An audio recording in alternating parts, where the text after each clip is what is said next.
House Bill 124, which is relating to lupus. It's requiring the Director of Health to establish a working group to develop a plan to increase education and awareness of lupus. Lupus has been a real area of interest of Representative Maramoto. 90% of the patients are women. So there's a real nexus. Did you want to come up and say anything? It's okay. Okay.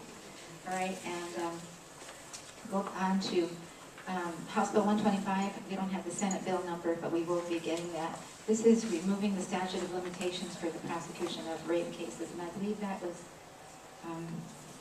the one that was submitted by Senators Kidani and Takuda.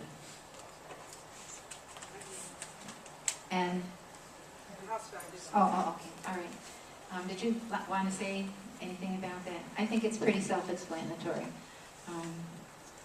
Okay, we'll go on to relating to sex offender registration, amending the sex offender registration law to include violation of privacy offenses, requiring registration for offenders subject to sex offender registration or notification in their jurisdiction of conviction, and creating a tier classification for covered offenses that are not expressly classified. There's an explanation of these in your booklet, and you can have an e-copy of any of the bills by just requesting it from Leanne, because e-copies are available. We did not want to print out a lot of bills. Okay.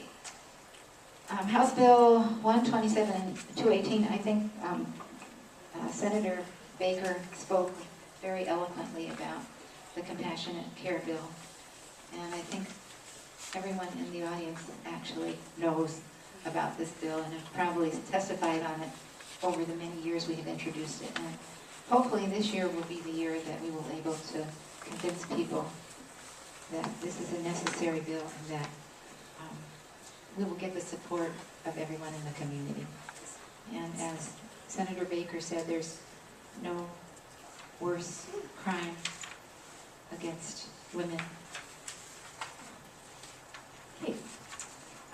House Bill 128 relating to prostitution. This was a bill, whose bill was this?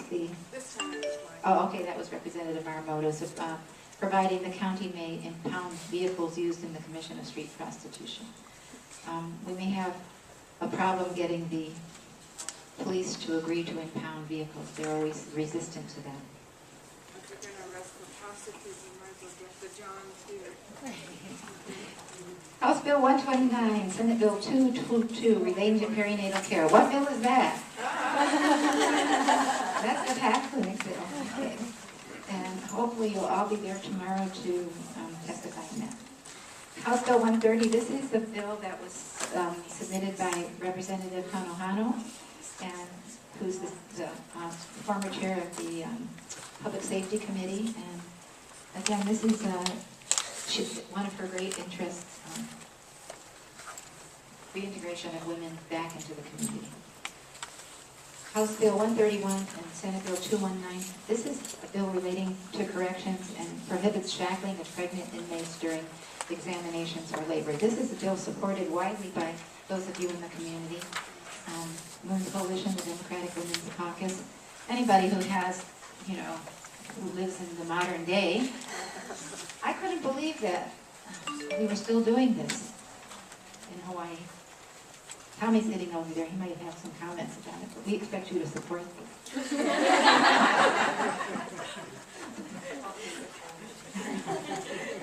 No, I attended a Department of Justice seminar about 10 years ago when we were talking about this, and I thought, no way do we do this in Hawaii. Can we do it? Okay. Yes. Could you tell us a little bit more about how that came to the caucus's attention? Because it seems like a terribly specific bill otherwise.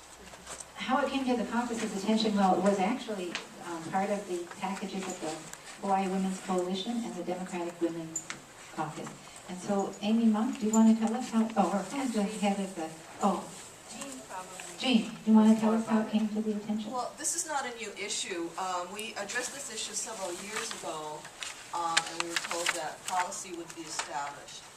But it was from a national organization also that made us aware that, that we really needed state laws against the practice, so that a continuum of protection of women would happen, regardless of administration, regardless of changes in leadership. Yeah, well, since I sit both in the Women's Democratic Caucus and Women's Coalition, we've been talking about this. I was horrified like you when I heard they were, what should I do, get up and run away, excuse me. But we were also told that in our state, that I think they consider it less because they just use handcuffs instead of body shackles. But in some states, they actually use body shackles. And in our state, they use handcuffs. Still shackling. Still shackling. Yeah, I mean, handcuffing a woman to in a gynecological table while she's either giving birth or being examined seems to me to be not only dangerous, but the ultimate degradation. Thank you. Does that answer your question? Are there documented statistics of how often this happens in Hawaii? We don't have those available right now, but we could ask for that. Okay. All right, we'll go next to the next page, which is, there are two bills on, there's a bill on relating to collection of DNA samples. And this is Barbara Muramoto's submission. Did you want to say something, Barbara? There's no worse crime against children than being assaulted sexually, and so we just would like to be able to catch perpetrators before they do this to several children. Thank you. Next we have House Bill 134. We don't have the Senate number on here yet. This is a bill prohibiting employers from discriminating against an employer applicant for employment based on the employee's or the applicant's domestic abuse victim status. Is that, Senator Baker, is that your? Yeah, that's right. Would you like to say a few words about that? Sure. We have a couple of situations on Maui where employees had good records, good reports, good evaluations, and when their employer was notified that they, or was asked if they could use, say, a fax machine to receive the TRO that they needed to get back, or to give them any time off to go to court to activate that TRO, they were summarily fired. And I was horrified because I just thought it was against the law anyway. That was just something that wasn't done.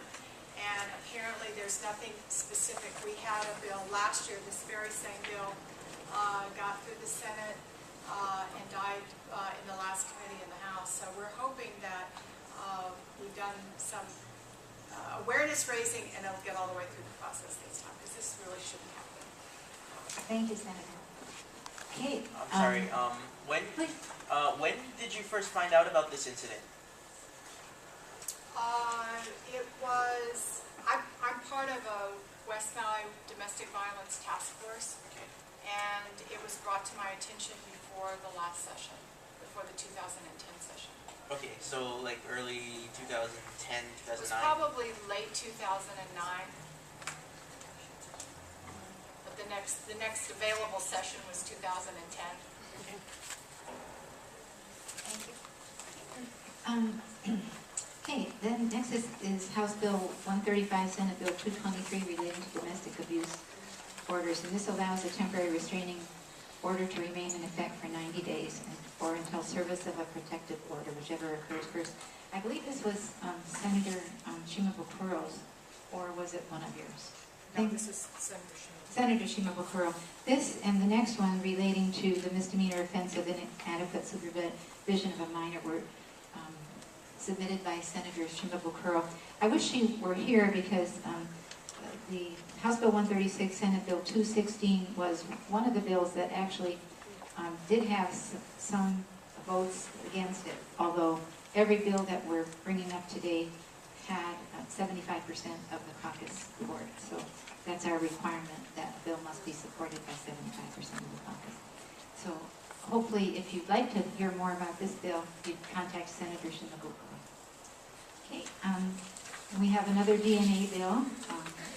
This is known as Katie's Law, and in several states where it has passed. And Katie Sepwich was a girl in the Southwest that was strangled, raped, burned, and dumped. And had her perpetrator's DNA been on file, it would have saved the lives of 2 other women that were also murdered, raped and murdered. Okay, then the last bill that is in our list of caucus bills is House Bill 138, Senate Bill 220, relating to the automatic victim notification system. And Representative Thielen mentioned that. We have Tommy Johnson, who's been closely associated with that. He's here today.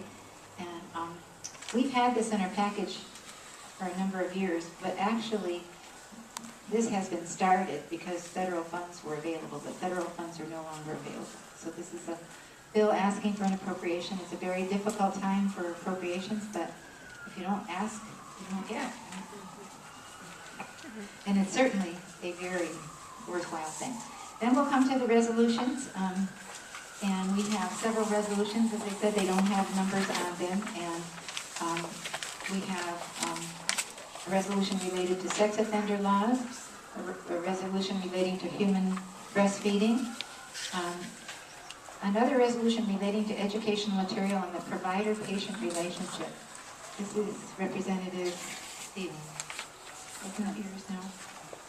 Oh, Representative Marmon, did you want to say something about that? Well, this is from a constituent who was involved in an affair with a psychiatrist. The psychiatrist should have known better, and the case was not resolved by the DCCA for 10 years, and she really was a basket case, and so she would like some of these programs to consider putting information about ethical standards of medical care providers and remedies for people who are victimized. So it's just a request to DCCA for some of these boards to adopt this. Thank you. And then the next one is relating to May as to be declared as Lupus Awareness Month. That's certainly motherhood. Can't see why anyone would be against that.